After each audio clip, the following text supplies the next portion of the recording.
그 영감론에 대한 좀 이야기를 하겠습니다. 우리가 가진 이 성경은 성경 독자적으로 성경이 하나님의 말씀임을 스스로 증명합니다. 예수가 하나님의 아들됨을 굳이 주변에서 저분이 하나님의 아들이야 증명할 필요가 없죠. 독자적인 권위를 예수님이 지니고 있기 때문에 그분의 말씀과 삶과 행위를 통해서 예수님이 하나님의 아들 되심을 증거하는 것처럼 이 성경도 자체의 독자적인 권위를 지니고 있어요. 자, 그렇다면 이 성경이 어떻게 기록되기에 성경을 하나님의 말씀이라고 하는가? 사람이 글로 된 이 성경이 하나님의 말씀인 근거가 뭔가? 하나님의 말씀이니까 하나님께서 기록을 해서 뚝 떨어뜨려준 말씀인가? 그렇지 않습니다. 하나님의 말씀이지만 사람이 기록했습니다. 그러면 하나님께서 불러주고 사람은 받아쓰기를 했는가? 그것도 아닙니다. 그러면 어떻게 기록했는가? 성경을 기록한 필자들이 자기의 문화와 언어와 지식과 개성이 성경을 기록하는 데 다 반영됐습니다. 그러면서도 이 성경을 하나님의 말씀이라고 할 수 있겠는가? 이렇게 들으니까 성경에 대한 신비감이 싹 사라지지 않습니까? 성경은 그러나 그렇게 기록되어 있습니다. 근데 사람이 기록을 하면서도 여기 사람의 생각과 오류가 개입되지 않도록 하나님께서 특별한 방법으로 간섭을 하시고 개입을 하셨습니다. 그걸 하나님의 감동, 하나님의 영감, 그렇게 이야기를 합니다. 자, 오늘 성경 16절에 보면 모든 성경은 하나님의 감동으로 되었다. 하나님의 감동이라는 말이 나옵니다. 이 단어가 데오 푸뉴스토스라는 단어인데요. 데오는 하나님이라는 말이고 그 푸뉴토스는 거기 이제 호흡, 영감, 영, 정신 다양한 의미를 갖고 있는 단어입니다.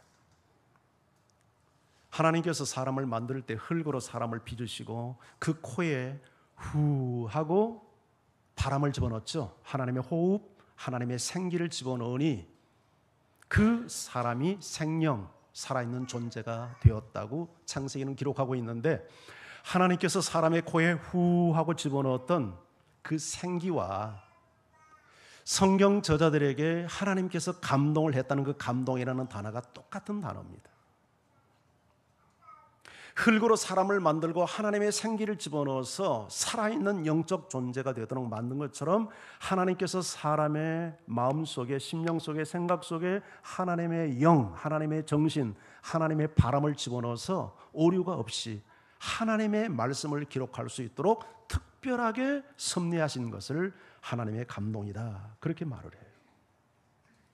그러면 이 말씀이 정말 틀림없는 하나님의 말씀으로 믿을 수 있는 객관적 증거가 있는가? 그걸 오늘 저녁에 한 4가지로 여러분에게 소개하려고 합니다. 그 첫 번째는 통일성입니다. 성경은 1600년이라는 장구한 시간 공간 속에서 66권 성경이 형성됐습니다. 성경의 첫 책인 창세기는 기원전 1500년경 모세에 의해서 기록이 됐고 성경의 끝책인 요한계시록은 사도 요한에 의하여 AD 90년경에 쓰여졌어요. 창세기와 요한계시록 사이에는 무려 1600년 가까운 시간적 공간의 갭이 있습니다. 그리고 이 성경을 기록한 사람들이 모두 몇 명이 동원됐냐면 한 40명 정도가 동원이 됐습니다. 그런데 이 사람들의 모든 40명이 한 시대에 살지 않고 1600년의 공간이니까 다양한 시대, 다양한 나라, 다양한 문화, 다양한 언어, 다양한 지식의 정도를 가지고 살았던 사람입니다. 직업도 다양합니다. 왕에서부터 농사꾼에서부터 어부에 이르기까지 다양한 그런 사람들이 성경을 기록하는데 동원됐습니다. 그런데 놀라운 사실이 하나 드러났습니다. 이렇게 다양한 시대에 다양한 문화권에서 다양한 언어를 가지고 성경을 기록해서 딱 모아놨는데 성경 안에 어떤 충돌도 사상에 서로 충돌이 일어나지 않고 마치 완벽한 그림이 하나 나타났는데 그 그림이 바로 예수 그리스도를 통한 구원이라고 하는 그림이 나타난 거예요.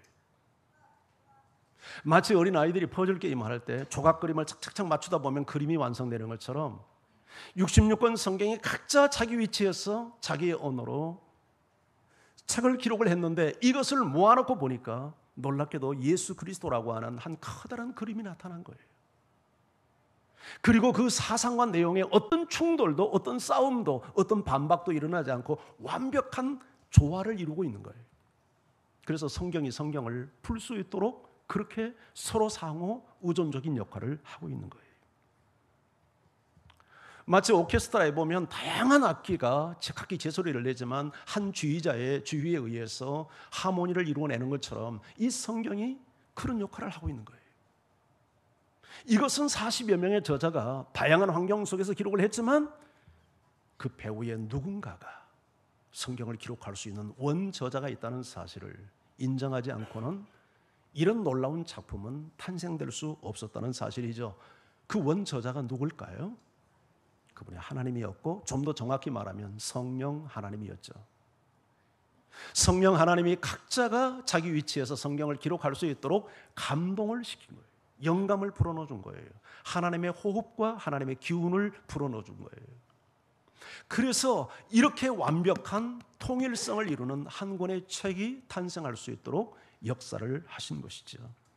그걸 성령의 영감이라고 하고 그걸 우리가 읽을 때 깨달을 수 있도록 역사하는 성령의 역사를 성령의 조명, 그렇게 이야기를 합니다.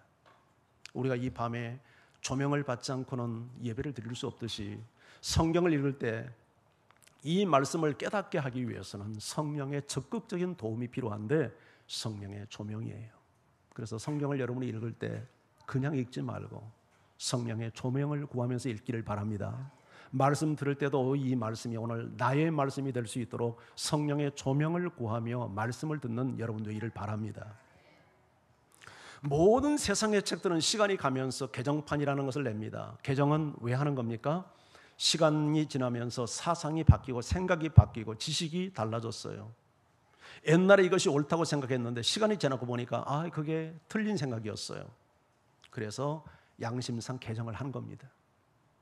그런데 놀랍게도 이 성경은 단 한 번의 개정도 이루어지지 않고 성경을 연구하는 사람들이 어떻게 하면 성경을 원본 그대로 보존할 수 있을까? 이게 성경 연구의 목적이지 어떻게 하면 시대에 맞게 성경의 내용을 뜯어 고칠까? 그런 연구를 하는 게 아니란 말이죠. 왜 그럴까요? 성경은 하나님의 말씀으로서 완벽한 진리의 책이기 때문이죠. 세상의 과학 공식도 화학 공식도 수학의 방정식도 때로는 변할 때가 있는데 하나님의 말씀은 영원히 변함이 없는 진리예요. 그래서 성경을 연구할 때 어떻게 하면 원본 그대로의 의미를 이해할 수 있을까? 이게 성경 연구의 본질이에요. 지금 우리가 가지고 있는 책에 보면 여러분의 개역개정이라고 되어 있어요. 개역개정. 여기서 개역개정, 개역이라는 말을 제일 처음에 쓴 것이 우리나라에서는 1938년도였습니다. 한 번 번역한 것을 고쳤다는 말이에요. 그 개역이라는 말이. 그런데 개정이라는 말을 그걸 다시 한번 바꾼 것을 개정이라고 그래요. 개역개정이에요. 이게 두 번 바꿨다는 얘기, 의미가 되겠죠. 그런데 여기서 개정이라고 하는 말은 구어를 현대로 바꾸는 언어의 개정이지 본질을 바꾸고 의미를 바꾸고 뜻을 바꾸는 개정이 결코 아니었단 말이죠. 통일성. 이것은 놀랍게도 사람의 책이 아닌 하나님의 말씀이라는 강력한 객관적 증거가 될 수 있어요. 자, 두 번째는 영향력입니다. 선진국일수록 독서 인구가 많고 독서량이 많습니다. 우리나라는 그렇게 독서량이 많지가 않습니다. 일본이나 미국에 비하면 독서량이 떨어져요. 책을 좀 많이 읽어야 돼요. 우리나라가 정말 더 정신적으로 성장하기 위해서는. 우리가 책을 읽는 이유가 뭡니까? 책은 수많은 지식과 정보를 우리에게 가르쳐 주지만 더 중요한 것은 우리의 생각과 사상을 바꿔주는 거예요. 오늘 우리 장학금 받는 학생들 책을 많이 읽어요. 학교 공부도 열심히 해야 되지만 여러분들이 많은 독서를 해야 돼요. 독서는 위대한 스승과의 만남이에요. 책을 많이 읽으면 내 사상이 바뀌어요. 가치가 바뀌어요. 내면이 바뀌는 거예요. 그런 사람이 위대한 삶을 살아요. 나라를 지도하는 대통령도 휴가철이면 한두 권의 책을 꼭 읽지 않습니까? 우리나라 대학도 그런지 모르겠지만 미국의 유명 명문 대학들은 학교에 들어가면 그 학생이 4년 동안 읽어야 될 필독서를 정해서 반드시 읽게 하고 그걸 읽지 않으면 졸업을 안 시킵니다. 왜냐하면 독서가 그렇게 중요하니까. 많은 사람들이 책을 읽고 사상이 바뀌고 삶을 바꾼 사람들이 많아요. 한 권의 책이 끼친 영향력은 대단합니다. 그런데 이 세상에 성경만큼 많은 사람의 삶을 변화시킨 책이 없어요. 2010년, 그러니까 작년이죠. 삶의 질 1위, 행복지수 1위 나라가 어느 나라였냐면 저 북유럽에 있는 덴마크였습니다. 덴마크가 삶의 질과 행복지수에서 1위를 차지했어요. 그런데 불과 150년 전만 해도 덴마크는 그런 나라가 아니었습니다. 유럽 최고의 빈국이었어요. 러시아와 영국과 오랜 전쟁을 통해서 국토에 좋은 노란자 이 땅은 다 빼앗겨버리고 황폐한 땅만 남게 되었고, 젊은이들이 전쟁터에 나가서 죽거나 다치고 나라 안에는 고아와 과부와 상인 군인들만 가득한 나라가 됐어요. 이 절망의 나라를 희망의 나라로 바꾸는데 결정적인 정신적 리더십을 발휘한 사람이 구룬티비라고 하는 목사님이었어요. 이 구룬티비 목사님은 세 가지 삼의 정신을 덴마크 국민들에게 가르쳤는데, 첫째 하나님 사랑, 둘째 이웃 사랑, 셋째 나라 사랑. 그런데 이 삼의 사랑의 뿌리가 어디였냐면 성경이었어요. 이걸 주장하는 목사님이었으니까 하나님 사랑, 이웃 사랑, 나라 사랑이 성경에서 나온 사상이었어요. 성경 한 권의 책이 이처럼 한 인생과 나라와 세상을 바꿀 그런 책이 세상에 존재하지 않아요. 영국은 두 권의 책을 가진 나라라고 합니다. 한 권의 책은 셰익스피어 전집이고 한 권은 성경인데, 셰익스피어 전집은 영국인에 의해서 쓰여졌다면 영국은 성경에 의하여 만들어졌다.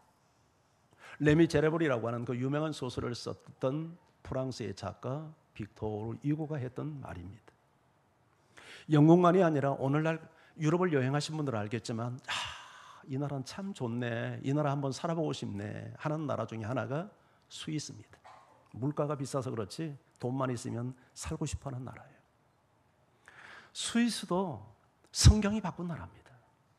그 유명한 칼빈이 스위스 제네바에서 종교개혁을 하면서 성경으로 새 나라를 만든 거예요. 우리나라는 어떻습니까? 기독교가 들어오고 성경이 들어오기 전에 요새 시대에 태어난 거 참 감사해요. 여자분들 120년 전만 해도요, 여자들이 얼굴도 못 내밀고 다녔잖아요. 여성의 인권이라는 것은 존재하지 않았습니다. 힘 좀 쓴다고 하는 사람은 다 2명, 3명 첩 때리고 사는 시절이었어요.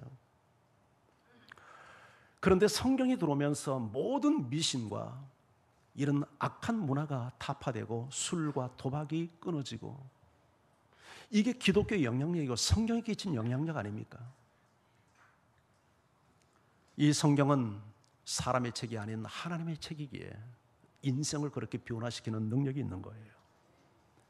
미국의 유명한 장군 출신 가운데 문학을 했던 뉴 웰리스라는 사람이 있었는데, 이 사람의 사명이 뭐냐면 성경이 거짓의 책이요 예수가 인간이라는 사실을 주장하기 위해서 그분은 연구하는 희한한 사람이었어요. 그는 온 유럽과 미국을 돌아다니며 자료를 수집하고 글을 쓰기 시작합니다. 성경이 하나님의 말씀이 아니요 예수는 신이 아닌 인간에 불과하다. 그래서 그가 글을 쓰면서 성경을 부정하고 예수를 부정하기 위해서 성경을 읽어야 되고, 예수를 알려면 성경을 읽어야 되잖아요. 예수를 부정하기 위해서 성경을 부정하기 위해서 성경을 읽다가 성경 앞에 깨져버린 거예요. 성경 앞에 무릎을 꿇고 예수 그리스도 당신은 나의 구주이고 주인이십니다, 이 고백을 하고 써왔던 온거지를 찢어버리고 새로운 책을 씁니다. 그렇게 해서 만든 책이 그 유명한 벤허. 이 책은 책보다는 영화로 온 세상에 알려졌죠. 여러분, 그 벤허의 영화에 보면 예수님이 등장합니다. 예수님의 일대기가 쫙 소개돼요. 그 벤허가 예수님을 만나는 장면이 나오고 예수님의 십자가 장면이 나오고 거기서 자기 어머니와 누이가 나환자 그 문둥병이 치유되는 역사들이 나타나요. 한마디로 예수를 부정하던 그가 성경에서 예수를 만나고 예수는 하나님의 아들이었다고 고백하고 있는 거예요. 여러분, 자, 통일성, 사람에 끼친 영향력, 이게 하나님의 말씀이라는 객관적 증거고요. 세 번째, 베스트셀러입니다. 세계 최고의 베스트셀러. 우리나라에서만 한 해 동안 성경이 몇만 부가 얼마나 이게 판매가 되냐면 150만 부가 팔립니다. 우리나라에서만. 일본은 기독교 인구가 1%가 안 돼요. 물론 인구가 1억 2천 정도 되지만, 그런데 기독교 인구가 상대적으로 적은 일본에서 한 해 동안 성경만 100만 부가 팔립니다. 100만 부가. 이 세상 어떤 나라도 성경을 능가한 베스트셀러가 존재하지 않습니다. 미국에서 9.11 테러가 나와서 성경 판매율이 50%가 증가했답니다. 중국이 문화혁명을 일으키고 기독교를 박멸하기 위해서 선교사들을 추방하고 교회당을 폐쇄시키고 성경을 모집해서 불태웠습니다. 중국의 성경이 사라졌어요. 그때 우리 극동방송에서 한 일이 뭐였냐면 중국 성도들을 위해서 성경을 중국말로 읽어주는 프로가 있었어요. 근데 이 중국 사람들을 보세요. 몇 명이 모아가지고 받아쓰기를 한 겁니다. 성경을. 그래가지고 책을 만들었는데 그 책이 트렁크로 하나야. 노트에다가 받아쓰기를 해서 중국어 성경을 만들었으니까. 왜 사람들은 이처럼 성경에 목말라 할까요? 탈북자의 증언을 들어보니까 북한에서는 성경을 소지하는 것만으로도 아우지 탄강에 간답니다. 인간 취급을 못 받는 거예요. 성경을 소지에다가 읽지도 않고 소지하다가 걸리면 죽는 거죠. 그런데도 이러한 살벌한 분위기 속에서 이불을 둘러쓰고 성경을 읽고 동굴 속에 숨어서 몇몇 사람들이 성경을 지금도 읽는데요. 그 북한에 그 성경을 이렇게 전달해 주는 사역을 하는 선교단체가 있습니다.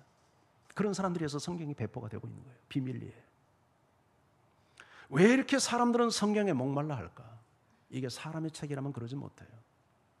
여러분, 가장 많이 읽은 책이 뭔가 대충 삼국지 뭐 그런 정도가 보통 뭐 많이 읽은 사람은 한 5번도 읽는데 성경은 5번 정도가 아니죠. 많이 읽은 사람은 몇백 독도 하지 않습니까? 왜 그렇습니까? 내 영혼의 피로를 채우는 영혼의 양식이요 하나님의 말씀이기 때문에 그것이 가능한 거죠. 마지막 네 번째, 성경이 하나님의 말씀이 객관적 증거는 예언의 성취입니다. 구약은 예언이고 주로 신약은 성취예요.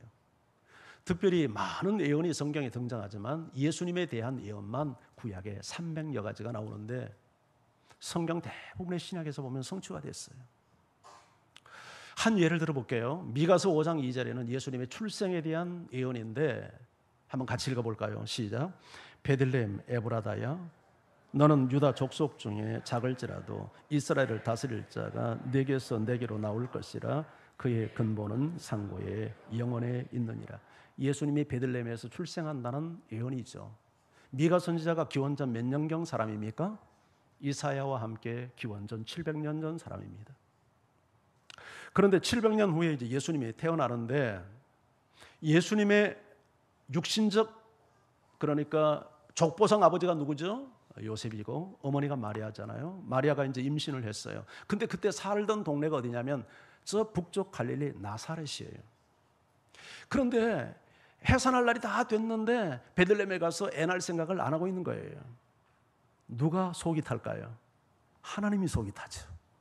쟤네들이 베들레헴 가서 애를 낳아야 되는데 계속해서 나사렛에서 살고 있으니까 지금 산딸이 되어가는데 그랬을 때 하나님께서 무슨 역사를 일으키냐면 로마 황제 가이사 아우구스토로 하여금 로마의 모든 지배국에 있는 피지배국 사람들로 하여금 자기 고향에 돌아가서 요새로 말하면 주민록 갱신을 시킵니다. 세금 징수와 군대 징집을 목적으로.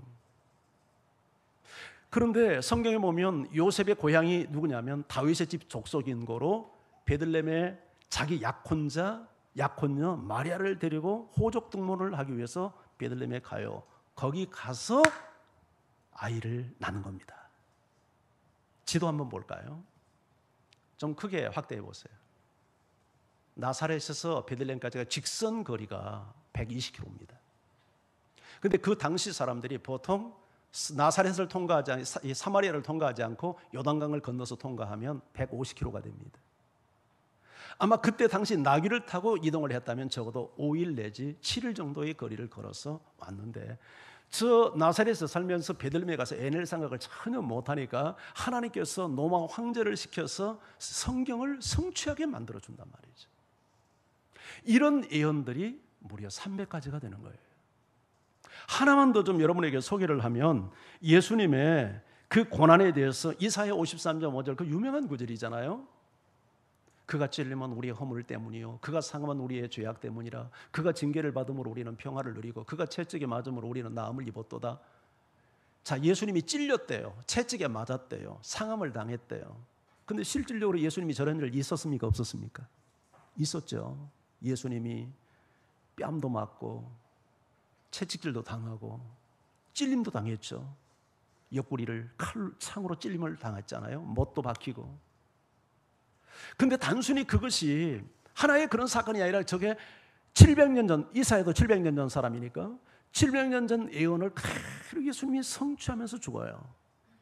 그리고 베드로 사도가 바로 예수님의 고난이 저 이사야 선지자의 예언의 성취였다는 사실을 베드로전서에서 밝힙니다. 베드로전서 2장 24절 말씀, 친히 나무 위에 달려 그 몸으로 우리 죄를 담당하셨으니 이는 우리로 죄에 대하여 죽고 의에 대하여 살게 하려 하심이라. 그가 채찍에 맞음으로 너희는 나음을 얻었나니. 저게 우연히 된 일이 아니라 치밀한 예언의 성취예요. 세상에 어떤 책이 한 개인의 인생에 대해서 700년 전에 예언을 하고 출생에서 죽음에 이르기까지 정확하게 그 예언을 성취하는 인생이 세상에 어디에 존재합니까? 그리고 그런 책이 어디에 있습니까? 유일하게 예수 그리스도, 유일하게 성경만이 그 예언을 하고 예언을 성취하는 책으로 나타나고 있습니다. 굳이 성경의 객관적 하나님의 말씀이라는 증거를 제시할 필요가 없지만, 믿음이 약한 자들을 위해서 이렇게 우리가 객관적 증거를 찾아보았어요.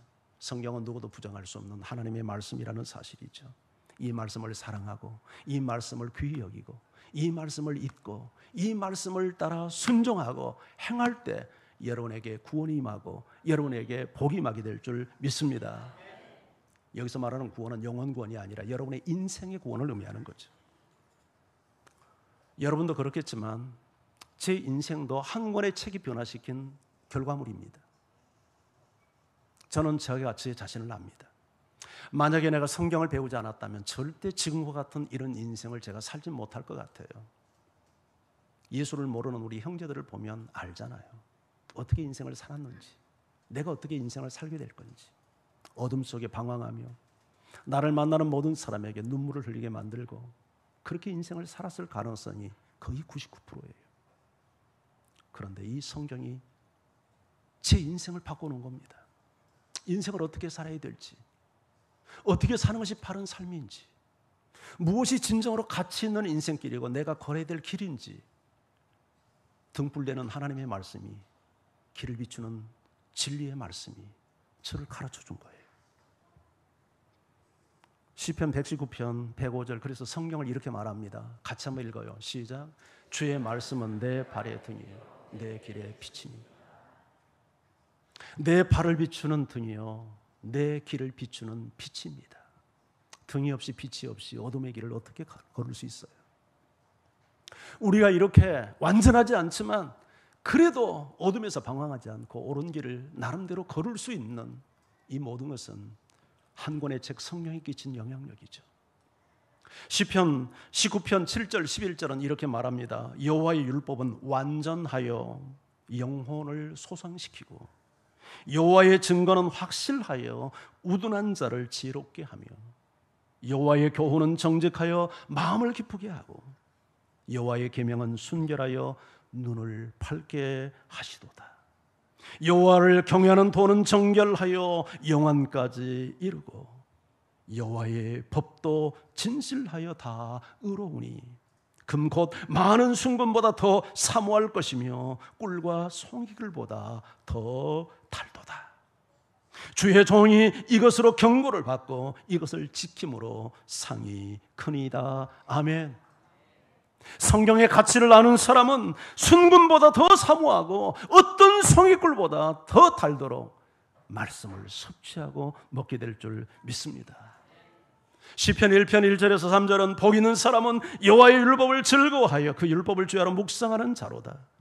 그는 시냇가에 심은 나무가 철을 따라 열매를 맺으며 그 잎사귀가 마르지 아니함 같으니 그가 하는 모든 일이 다 형통하리로다. 복 있는 사람은 여호와의 율법을 즐거워하여 그 말씀을 주야로 낮과 밤으로 늘 묵상한대요. 그렇게 살아가는 그 인생은 마치 시냇가에 심겨진 나무와 같아서 잎사귀가 마르지 않고 철을 따라 열매를 맺고 그가 하는 모든 일이 형통하게 된다.